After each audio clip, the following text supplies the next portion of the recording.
13వ తేదీ సెప్టెంబర్ నెల 2025వ సంవత్సరం. ఈ రోజు దేవుని వాగ్దానము. ఇక 7వ అధ్యాయము 7వ వచనము. యెహోవా కొరకు నేను ఎదురు చూచెదను, రక్షణకర్తయగు నా దేవుని కొరకు నేను కనిపెట్టి ఉందును.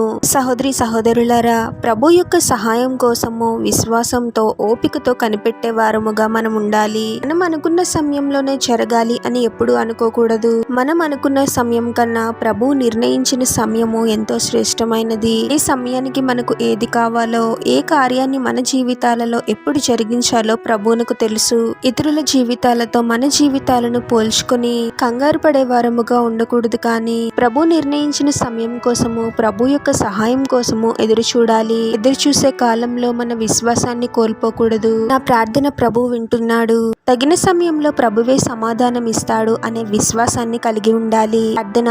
పరిశుద్ధుడువకు ప్రభువా, మీ పరిశుద్ధమైన నామమునకు తరతరములు యుగయుగములు మహిమ కలుగును గాక. మరొక నూతన దినంలోనికి మమ్మల్ని క్షేమంగా ప్రవేశింపచేసిన దేవా, మీకే స్తోత్రం తండ్రి. మేము అనుకున్న సమయం కన్నా మీరు నిర్ణయించిన సమయము ఎంతో గొప్పది అని గ్రహించగలిగే జ్ఞానాన్ని మాకు అనుగ్రహించండి ప్రభువా. ఎదురు చూసే సమయంలో మేము ఆత్మీయంగా బలహీనపడకూడదు, కానీ విశ్వాసంలో బలపడాలి ప్రభువా. మీ నుండే మాకు సహాయం అందుతుంది అని విశ్వాసంతో తగిన సమయంలో మీరే మాకు సహాయం చేస్తారు అని మీ సహాయం కోసము మేము ఎదురు చూడాలి తండ్రి. మీరు మా జీవితాలలో జరిగించబోయే కార్యాల కోసము ఓపికతో విశ్వాసంతో కనిపెట్టే వారముగా మమ్మల్ని దీవించమని ప్రార్థనలో ఏకీభవిస్తున్న ప్రతి ఒక్కరిని పేరు పేరున దీవించి ఆశీర్వదించి అభిషేకించమని, వారు చేసే ప్రతి పనిలో మీరే వారికి తోడుగా ఉండి వారిని అన్ని కీడుల నుండి అపాయాల నుండి మీరే వారిని రక్షించమని ఈ మా మనవులన్నీ యేసుక్రీస్తు వారి పరిశుద్ధ నామంలో అడిగి వేడుకొనుచున్నాము తండ్రి. ఆమేన్.